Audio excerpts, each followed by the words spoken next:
Hello guys, welcome to SPPS school.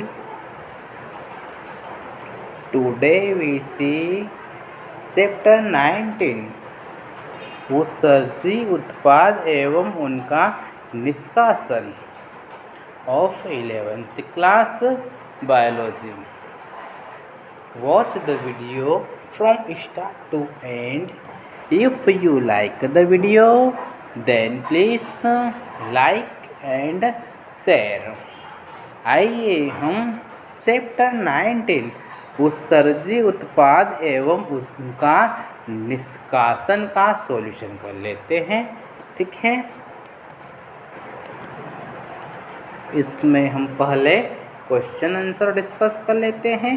First question दिया गया है, गुच्छीय निस्पंद दर को परिभाषित कीजिए। ठीक है, गुच्छीय निस्पंद दर को परिभाषित कीजिए। इसका आंसर देखते हैं, वृक्कों द्वारा प्रति मिनट निस्पंदित की गई मूत्र की मात्रा गुच्छीय निस्पंद दर कहलाती है। ठीक है, वृक्कों द्वारा प्रति मिनट निस्पंदित की गई मूत्र की मात्रा गुच्छीय निस्पंद दर कहलाती है।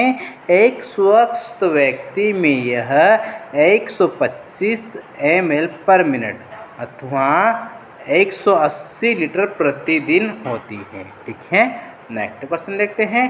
क्वेश्चन नंबर 2, गुच्छीय निस्पंद दर की स्वनियमन की क्रियाविधि को समझाइए। गुच्छीय निस्पंद दर की स्वनियमन क्रियाविधि को समझाइए।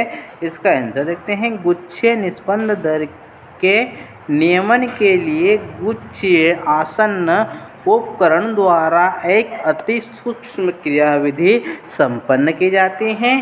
ठीक है, गुच्छ निस्पंद की दर के नियमन के लिए गुच्छीय आसन्न उपकरण द्वारा एक अति सूक्ष्म क्रियाविधि संपन्न की जाती है।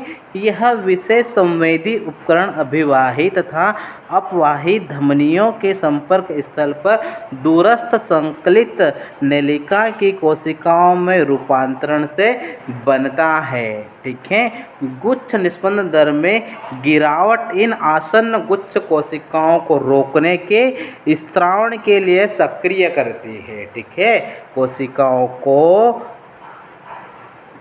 गुच्छ कोशिकाओं को रेनिन के स्त्रावण के लिए सक्रिय करती है, जो वृक्क के रक्त का प्रभाव बढ़ाकर गुच्छ निस्पंद दर को पुनः सामान्य कर देती है। ठीक है,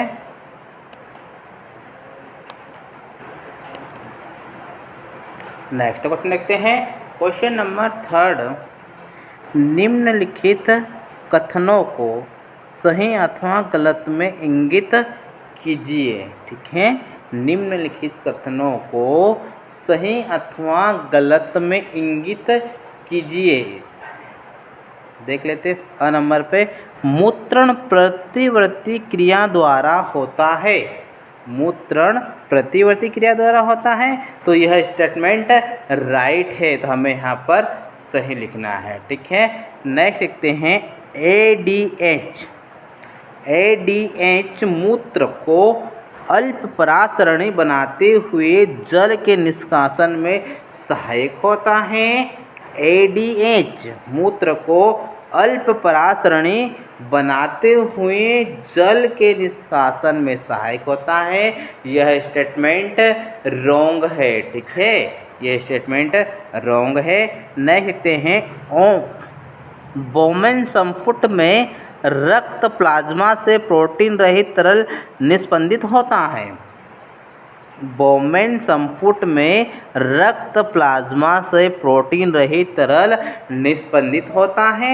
यह स्टेटमेंट राइट है। ठीक है, नेक्स्ट देखते हैं, हेनले लूप मूत्र के सांद्रण में महत्वपूर्ण भूमिका निभाता है।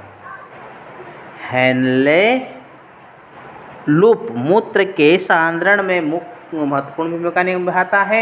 यह स्टेटमेंट भी राइट है। ठीक है, नेक्स्ट देखते हैं, समीपस्थी संचलित नलिका में ग्लूकोज सक्रिय रूप से पुनः अवशोषित होता है।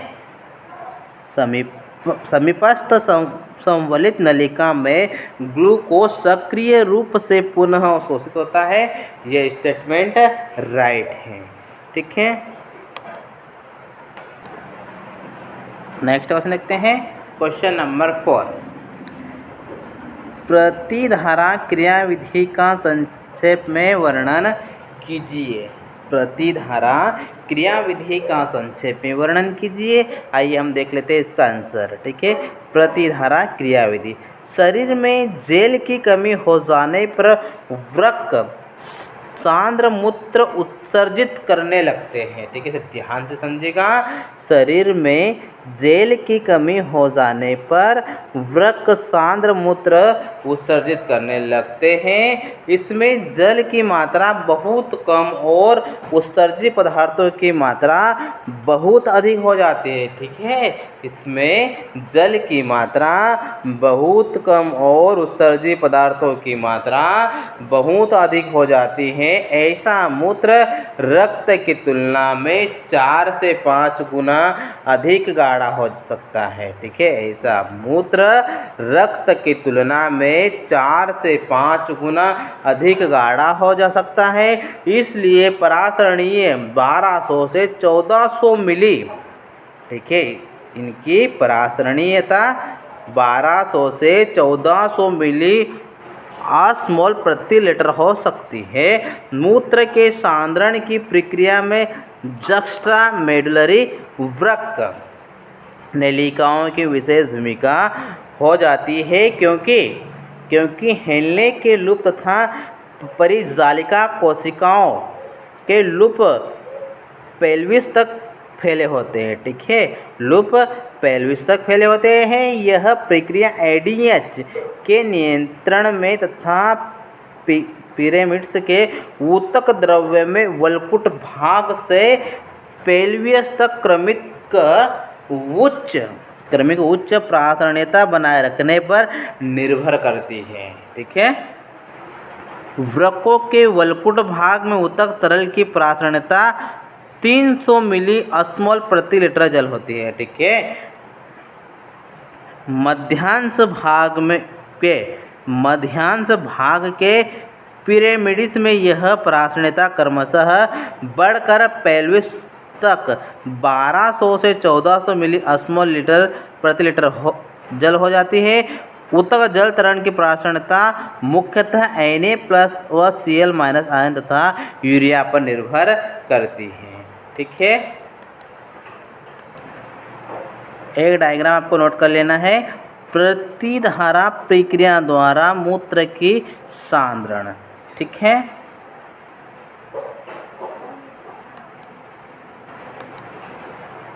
नेक्स्ट क्वेश्चन देखते हैं। क्वेश्चन नंबर 5, उत्सर्जन में यकृत, फुफ्फुस तथा त्वचा का महत्व बताइए। उत्सर्जन में यकृत, फुफ्फुस तथा त्वचा का महत्व बताइए। इसका आंसर देते हैं। मनुष्य तथा अन्य कशेरुकियों में वृक्क के अतिरिक्त यकृत, फुफ्फुस तथा त्वचा का उत्सर्जन में महत्व है। ठीक है, मनुष्य तथा अन्य कशेरुकियों में वृक्क के अतिरिक्त यकृत, फुफ्फुस तथा त्वचा का उत्सर्जन में महत्व है। यह सहायक उत्सर्जक अंगों की तरह कार्य करते हैं। ठीक है, यह सहायक उत्सर्जक अंगों की तरह कार्य करते हैं। यकृत को इंग्लिश में बोलते हैं लीवर। ठीक है, यकृत अमोनिया को यूरिया में बदलता है। ठीक है, यकृत क्या करता है? अमोनिया को यूरिया में बदलता है। यूरिया अमोनिया की तुलना में कम हानिकारक होता है। ठीक है, यूरिया अमोनिया की तुलना में कम हानिकारक होता है। यकृत कोशिका हीमोग्लोबिन के विखंडन से पित्त वर्णक बिलिरुबिन बनाती हैं। ठीक है, यकृत कोशिकाओं हीमोग्लोबिन के विखंडन से पित्त वर्णक बिलिरुबिन बनाती हैं। इसके अतिरिक्त पित्त में उत्सर्जित पदार्थ, कोलेस्ट्रॉल, कुछ निम्नीकृत स्टेरॉइड हार्मोन्स, औषधियाँ आदि होती हैं। ये उत्सर्जित पदार्थ यकृत के पित्त द्वारा ग्रहणी में पहुंच जाते हैं। ठीक है, ये उत्सर्जी पदार्थ यकृत के पित्त द्वारा ग्रहणी में पहुंच जाते हैं और मल के साथ शरीर से त्याग दिए जाते हैं। ठीक है, नेक्स्ट देखते हैं फुफ्फुस। फुफ्फुस मीन्स होता है लंग्स। ठीक है, फुफ्फुस को इंग्लिश में बोलते हैं लंग्स। श्वसन क्रिया के फलस्वरूप मुक्त CO2 18 litre per day 18 litre per day एवं जलवाष्प फेफड़ों द्वारा शरीर में निष्कासित होता है। ठीक है, नेक्स्ट देखते हैं त्वचा। जलीय प्राणियों में अमोनिया का उत्सर्जन त्वचा द्वारा होता है।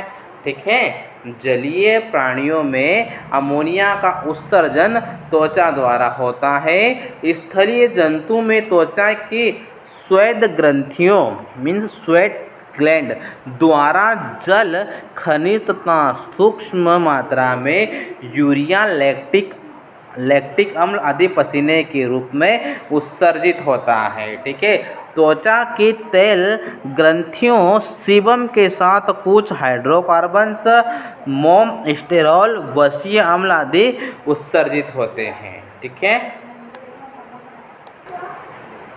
नेक्स्ट क्वेश्चन देखते हैं, क्वेश्चन नंबर 6। मूत्रण की व्याख्या कीजिए। मूत्रण की व्याख्या कीजिए।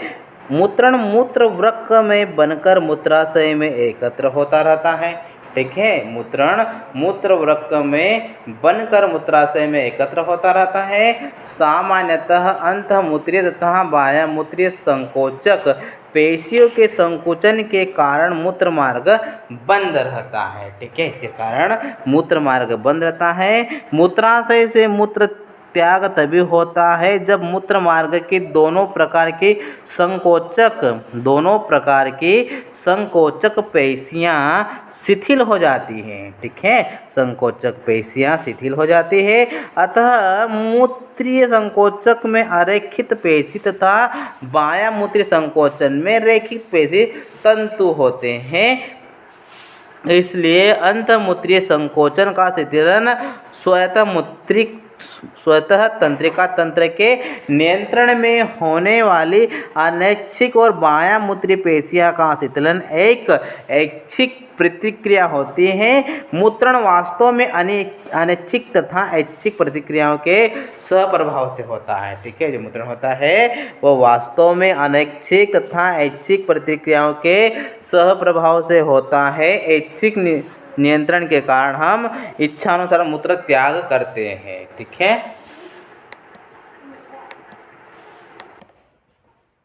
नेक्स्ट क्वेश्चन देखते हैं, रिक्त स्थान भरिए। ठीक है, नंबर में देखते हैं, हेनले लूप की आरोही भुजा जल के लिए डैश जबकि अवरोही भुजा इसके लिए है। तो हमें यहाँ पर राइट करना है अपरागम में एंड परागम में। ठीक है, हेनले लूप की आरोही भुजा जल के लिए अपरागम में, परागम में, जबकि अवरोही भुजा इसके लिए है। ठीक है, नेक्स्ट देखते हैं, वृक्क नलिका के दूरस्थ भाग द्वारा जल का पूर्ण अवशोषण डैश हार्मोन्स द्वारा होता है। यहाँ पर ब्लैंक जगह पर ऐड करना है ADH। ठीक है, वृक्क नलिका के दूरस्थ भाग द्वारा जल का पुनरावशोषण ADH हार्मोन द्वारा होता है। ठीक है, नेक्स्ट देखते हैं, अपोहन द्रव में डैश पदार्थ के अलावा रक्त, प्लाज्मा के अन्य सभी पदार्थ उपस्थित होते हैं। ठीक है, अपोहन द्रव में डैश पदार्थ के अलावा रक्त, प्लाज्मा के अन्य सभी पदार्थ उपस्थित होते हैं। हमें यहाँ पर ऐड करना है नाइट्रोजनी व्यर्थ पदार्थ। ठीक है, अपोहन द्रव में नाइट्रोजनी व्यर्थ पदार्थ के अलावा रक्त, प्लाज्मा के अन्य सभी पदार्थ उपस्थित होते हैं। एक स्वस्थ वयस्क मनुष्य द्वारा औसतन ग्राम यूरिया का प्रतिदिन उत्सर्जन होता है। एक स्वस्थ वयस्क मनुष्य द्वारा औसतन ग्राम यूरिया का प्रतिदिन उत्सर्जन होता है। यहाँ पर हमें राइट करना है 25 से 30। ठीक है, एक स्वस्थ वयस्क द्वारा औसतन ग्राम यूरिया का प्रतिदिन 25 से 30% उत्सर्जन होता है। ठीक है।